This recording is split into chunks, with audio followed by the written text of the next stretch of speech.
আমাদের এই ঐতিহ্যবাহী প্রতিষ্ঠান মধ্যে বিল তৈরি করবেন, না করে আমরা আপনার কার্যালয় সহ তিনি স্বাধীনতার যে একটা আদর্শ আমরা এই আপনাদের প্রত্যুত্তি ঘটাবো না। আপনাদেরকে আমি উদাত্ত আহ্বান রাখবো, শুধু আপনারা আগামীতে এই রংপুর সিনিকল পুনরায় চালু এবং সংগ্রাম কমিটি যে সকল কর্মসূচি দেবে আপনারা একটু আমাদের উপস্থিত থেকে আমাদেরকে সহযোগিতা করবেন এবং ঐক্যবদ্ধ থাকবেন। আমরা আগামীতে এই অন্তর্বর্তী সরকারের কাছ থেকে এই মিলটিকে আমরা পুনরায় চালু করে নেব ইনশাআল্লাহ।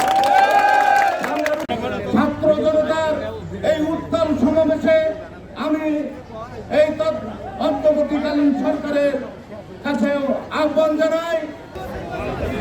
আজকে এই সমাবেশ থেকে আমি একটি কথা বলবো, আমরা